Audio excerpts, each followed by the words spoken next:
Assalamualaikum warahmatullahi wabarakatuh. A'udzu billahi minasy syaithanir rajim. Bismillahirrahmanirrahim.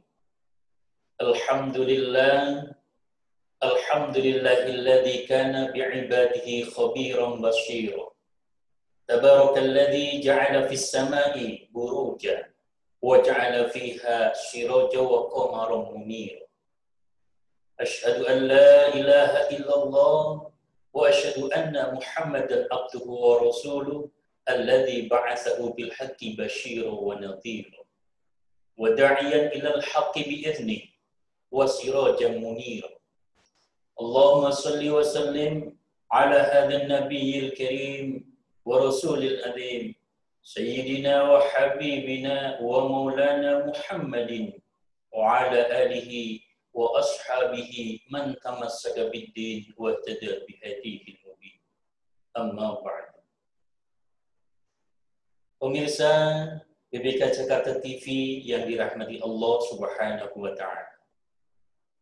Malah kita panjatkan puji serta syukur kehadirat Allah Subhanahu wa taala atas limpahan rahmat, nikmat serta karunia-Nya, sehingga sampai detik ini Allah izinkan kita melaksanakan aktivitas kita sehari-hari.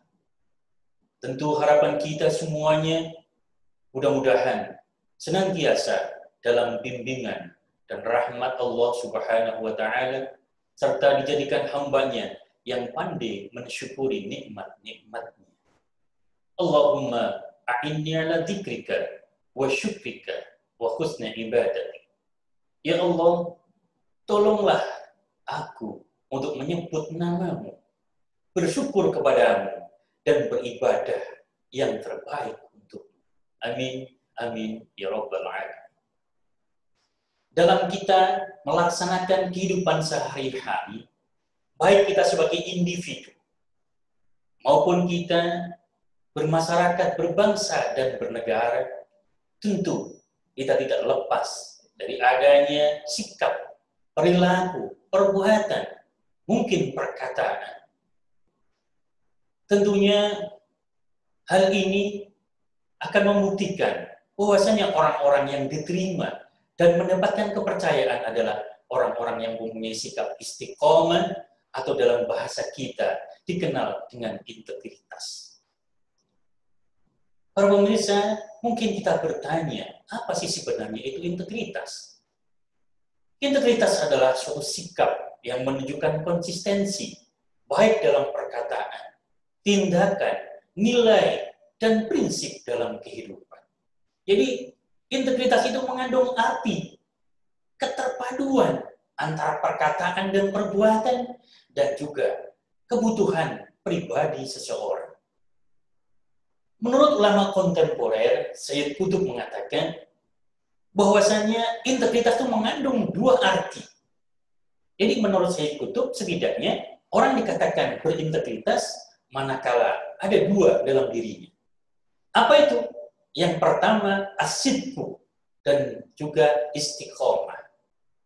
Apa itu as-sidqu? As-sidqu adalah kejujuran, sementara istiqomah adalah konsistensi. Artinya, kedua sikap ini adalah merupakan watak dasar kepribadian dari orang-orang yang beriman. Jadi, boleh dikatakan orang yang berintegritas adalah orang yang tentu memiliki watak jujur dan juga konsisten dalam kehidupannya. Apa artinya kita mengaku orang yang beriman? Apa artinya kita mengaku orang yang berintegritas? Apa artinya kita mengaku orang yang istiqomah, tapi tidak ada kejujuran dalam dirinya, tidak ada konsistensi dalam perbuatannya, maka itu tidak bisa dikatakan orang-orang yang istiqomah atau orang-orang yang berintegritas. Allah Subhanahu wa taala berfirman dalam surat Fussilat ayat 30, A'udzu billahi minasyaitonir rajim. Innal ladzina qalu rabbunallahu tsumma istaqamu tatanazzalu 'alaihimul malaikatu alla takhafu wa la tahzanu wa abshiru bil jannati allati kuntum tu'adun. Innal ladzina Sesungguhnya orang-orang qalu yang berkata, Rabbunallahu, Tuhan kami adalah Allah. Tsumma istaqamu, kemudian mereka istiqomah. Kalau seperti ini, apa yang terjadi? Tatanazzalu alaihimul malaika, maka malaikat akan turun kepada mereka. Untuk apa? Alla takhafu wa la tahzanu. Untuk memberikan kabar kepada mereka, janganlah mereka merasa takut, wa la tahzanu, dan janganlah mereka merasa bersedih. Bahkan wa absyiru bil jannati allati kuntum tu'adun, dan akan diberikan kabar gembira tentang surga yang dijanjikan kepada orang-orang yang beriman, yang istiqomah. Jadi orang-orang yang beriman dan istiqomah dijanjikan oleh Allah al-jannah, yakni surga yang tentunya kita mafhum bersama. Itu yang diidam-idamkan tentunya kepada orang-orang yang senantiasa bersujud menghambakan dirinya kepada Allah Subhanahu wa taala.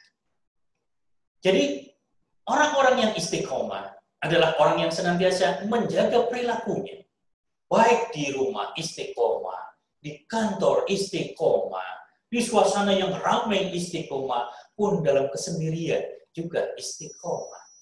Gerak-geriknya senantiasa diawasi oleh Allah. Dia tidak pernah merasa lepas dari Allah, tidak merasa jauh dari Allah, karena memang Allah nggak pernah jauh dari kita. Namun demikian, orang-orang yang istiqomah adalah orang-orang yang terpilih. Orang-orang yang istiqomah adalah orang-orang yang senantiasa dalam hatinya, dalam jiwanya, dalam kesehariannya, dalam kehidupannya, senantiasa bersama dengan Allah Subhanahu wa taala. Pemirsa BBK Jakarta TV yang dirahmati Allah Subhanahu wa taala.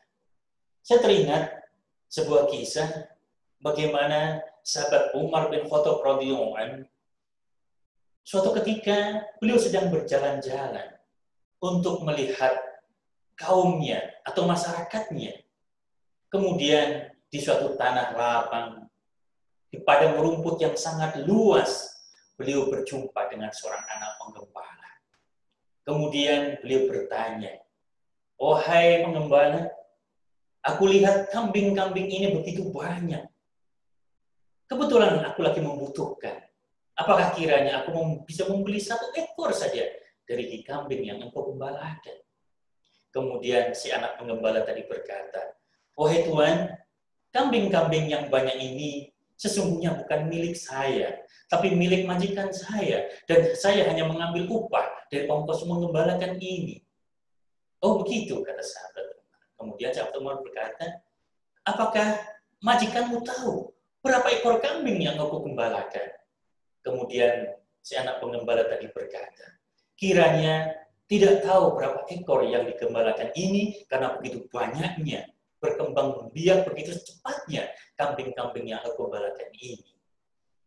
Kemudian sahabat Umar berkata, "Kalau demikian, aku beli 1 saja dan kamu jual padaku. Pasti beliau juga tidak akan tahu, toh?" Kemudian si anak tadi juga berkata, "Engkau benar, wahai Tuan. Saya jual 1 ekor, pasti majikan saya tidak akan tahu. Tapi Allah ada di mana? Bukankah Allah mengawasi seluruh hamba-Nya, mengawasi gerak-gerik hamba-Nya? Apalagi kita melakukan transaksi yang demikian ini, pasti akan disaksikan oleh malaikat-malaikat Allah, pasti akan dicatat oleh malaikat-malaikat Allah, dan bahkan disaksikan oleh Allah Subhanahu wa taala." Mendapatkan jawaban yang demikian, Umar bin Khattab merasa sedih dan teteskan air mata.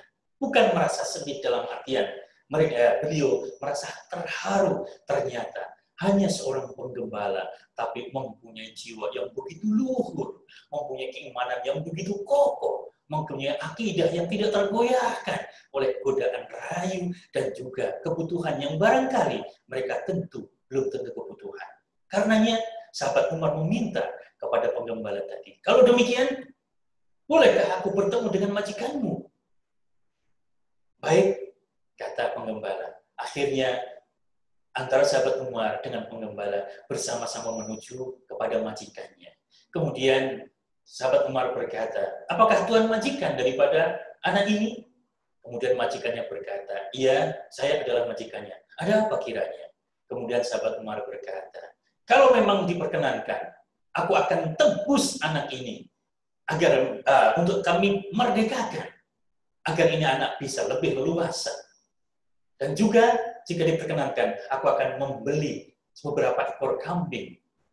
Kemudian sepakat di antara mereka, baik sahabat Umar maupun majikan anak penggembala, kemudian dibebaskannya ini anak penggembala, kemudian kambing yang sudah dibeli diberikanlah kepada penggembala. Begitu senangnya anak penggembala. Kemudian mereka merasa senang dan baru sadar bahwa yang dihadapi adalah khalifah, yakni Sayyidina Umar bin Khattab radhiyallahu anhu.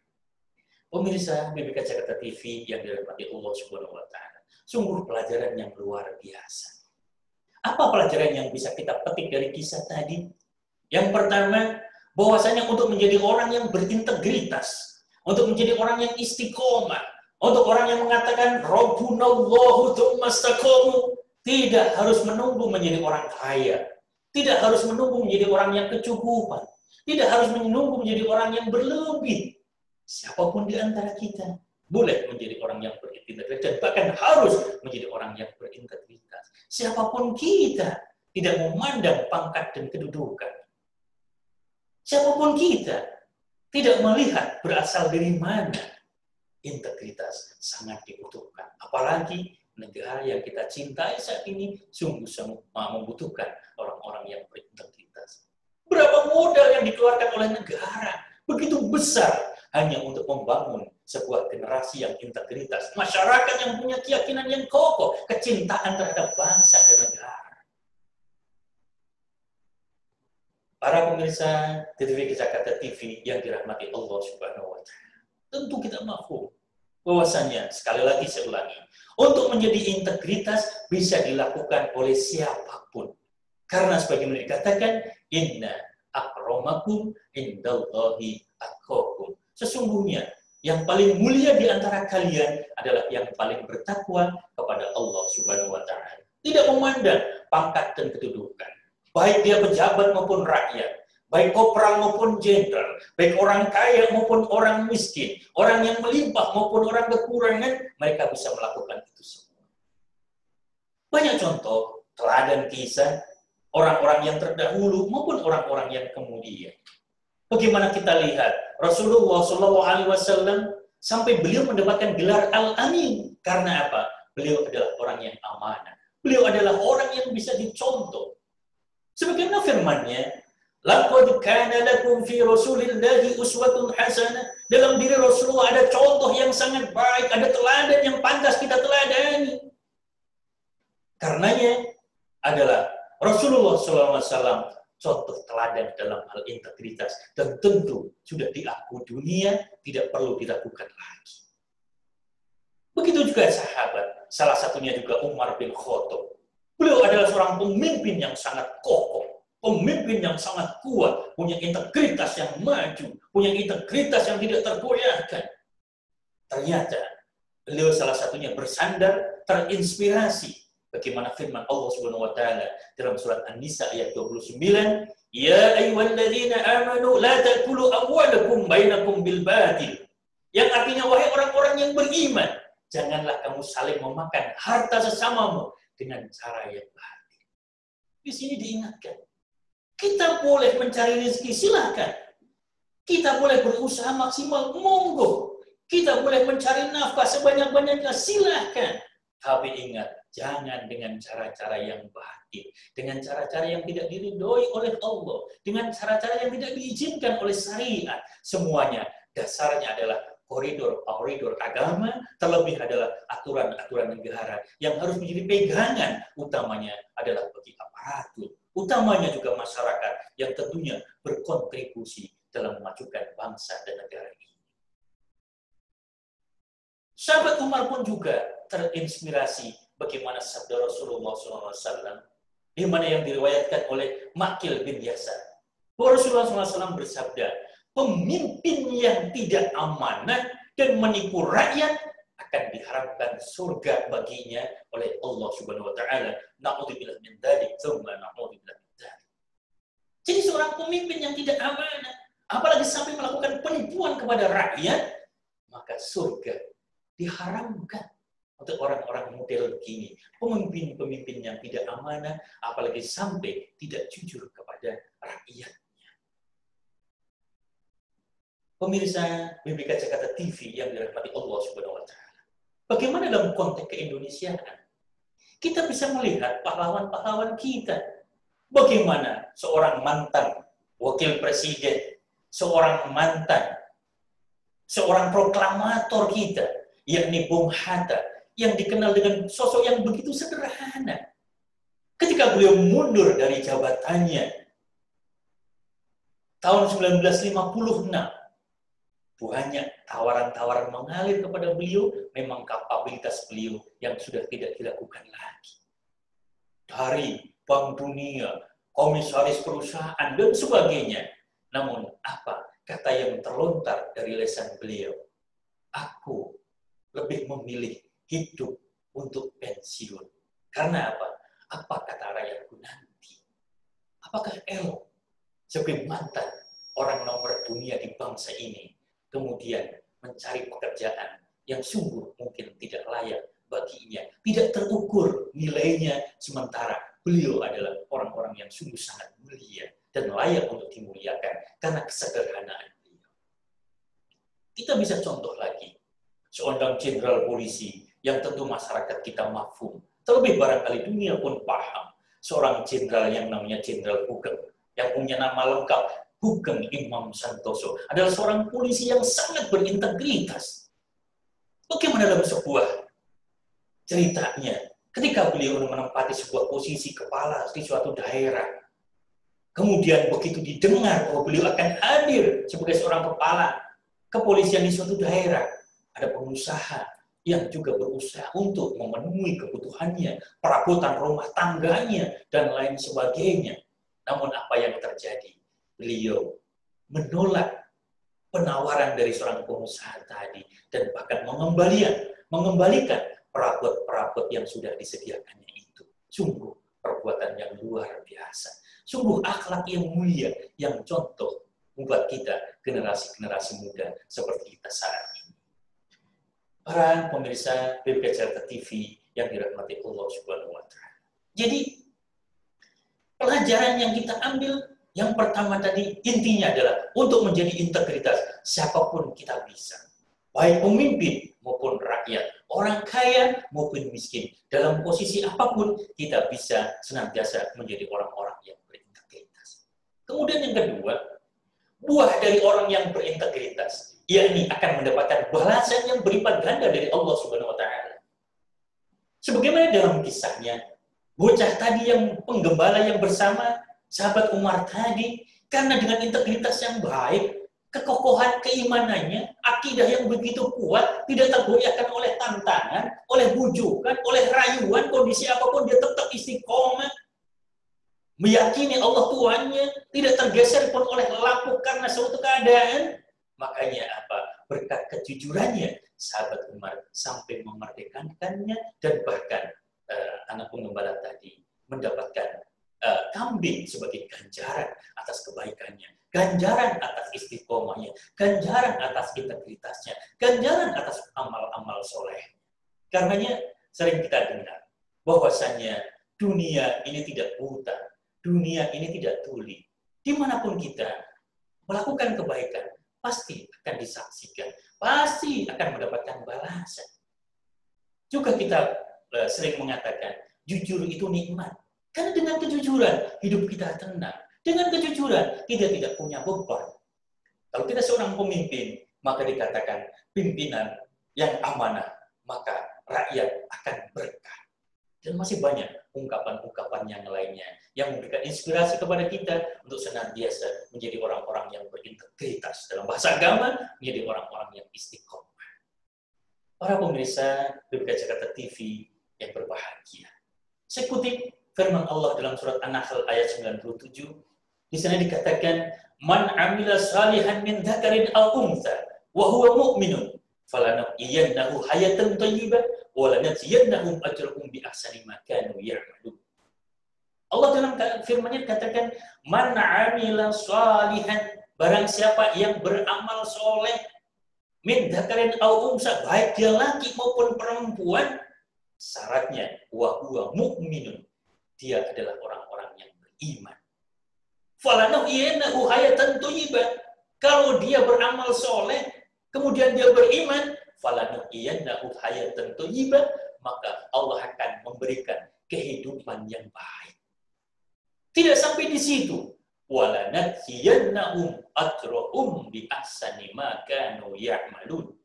Dan bahkan Allah akan memberikan balasan yang lebih baik, memberikan ganjaran yang lebih baik atas apa yang telah mereka lakukan. Inilah balasan Allah Subhanahu wa taala kepada orang-orang yang senantiasa berbuat baik, kepada orang yang senantiasa beramal soleh.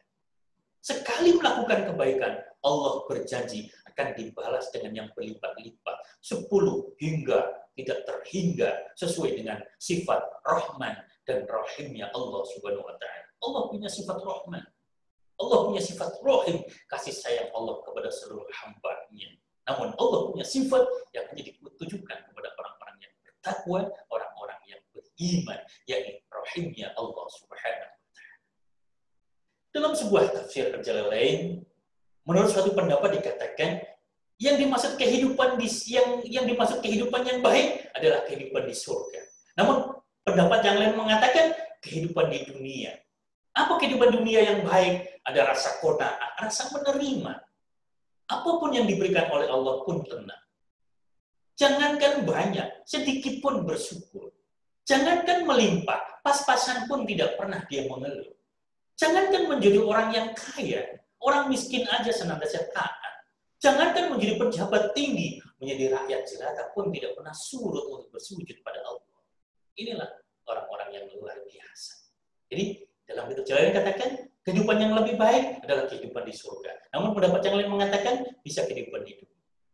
Kemudian tafsir Quraisyah mengatakan kehidupan yang baik adalah ketika mereka di dunia, yakni kehidupan yang tidak kenal kesengsaraan. Senantiasa penuh dengan rasa ikhlas, lega, rela, kesabaran dalam menerima cobaan dan dipenuhi rasa syukur atas nikmat Allah Subhanahu wa taala. Jadi ketika Allah beri nikmat, dia bersyukur sekalipun dia masih di dunia. Seperti yang dikatakan, la in syakartum la azidannakum wa la in kafartum inna adzabi lasyadid. Janji Allah, orang yang bersyukur atas nikmat Allah akan ditambah, namun orang yang kufur, ingat azab Allah sangat pedih bagi orang-orang yang tidak pernah mensyukuri nikmat Allah Subhanahu wa taala.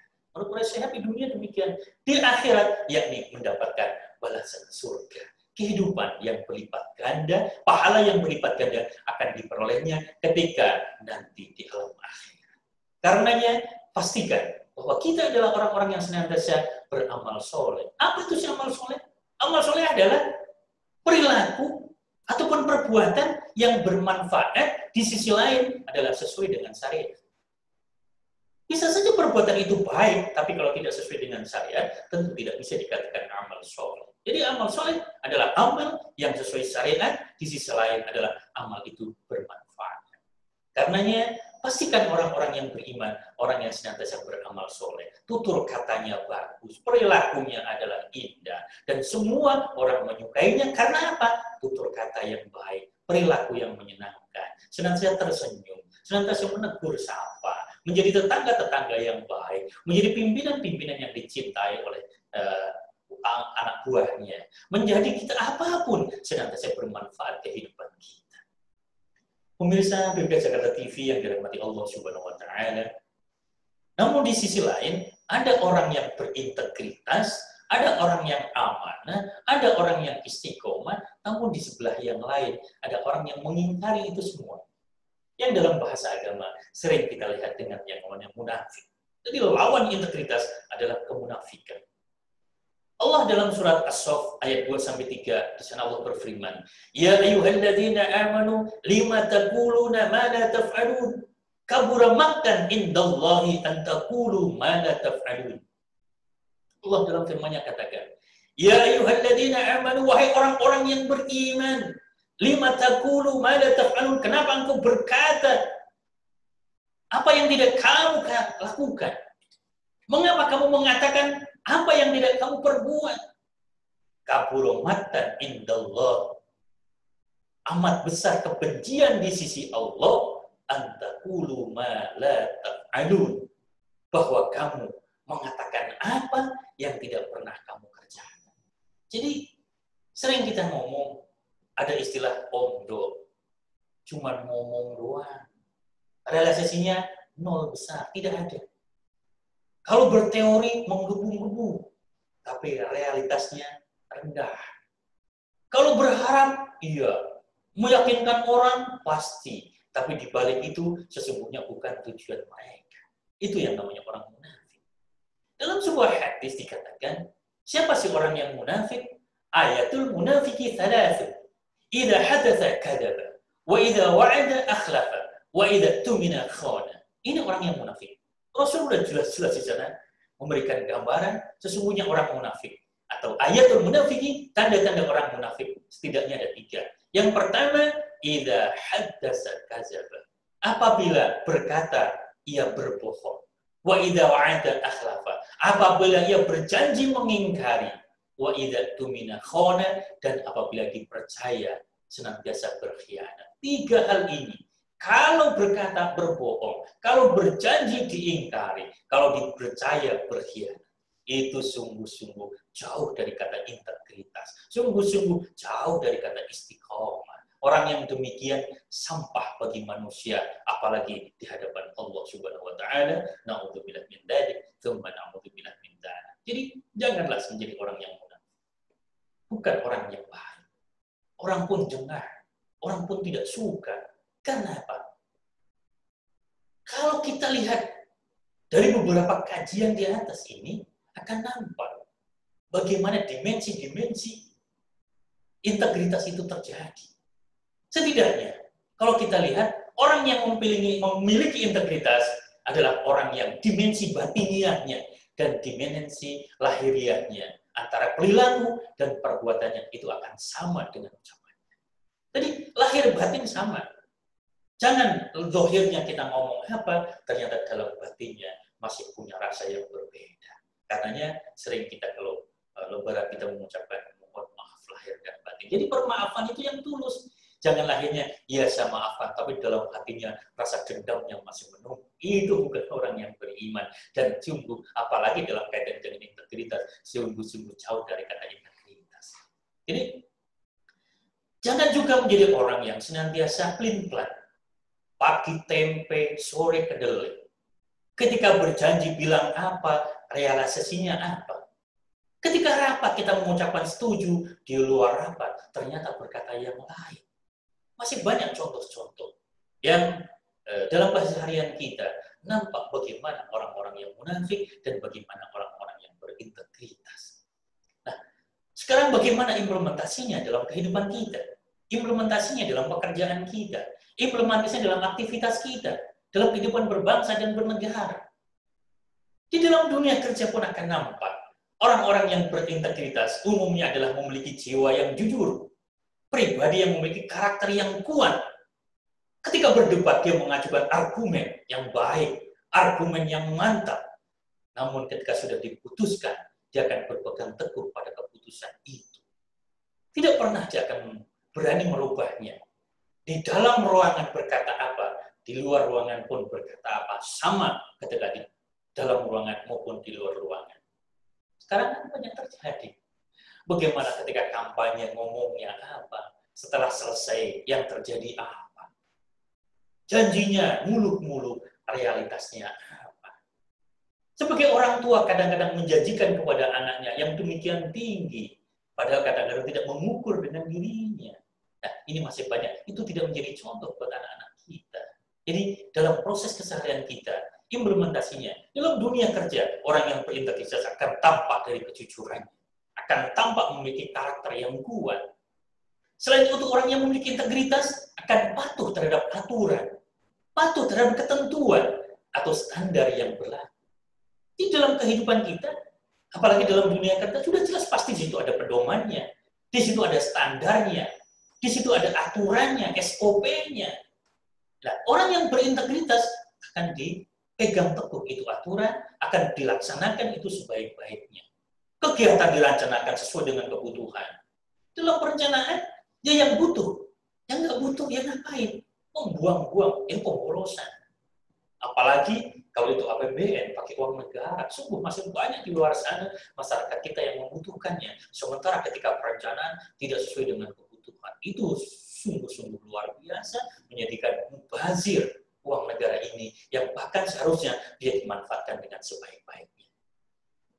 Kemudian dalam proses pelaksanaannya, tentu akan dilaksanakan sesuai dengan pedomannya, sesuai dengan SOP-nya. Dia tidak akan keluar dari koridor itu. Dan bahkan diawasi dengan penjaminan mutu. Jadi senantiasa terlaksana dengan sebaik. Kalau membuat pabrik itu pasti sudah ada SOP-nya. Kemudian ada standar mutunya, akan diukur dari sana. Pelaksanaannya sesuai, kemudian pengawasannya pun jelas dilakukan. Sehingga output-nya adalah output yang berkualitas, hasil yang dihasilkan adalah sesuai yang direncanakan atau sesuai dengan rencana yang sudah ditetapkan.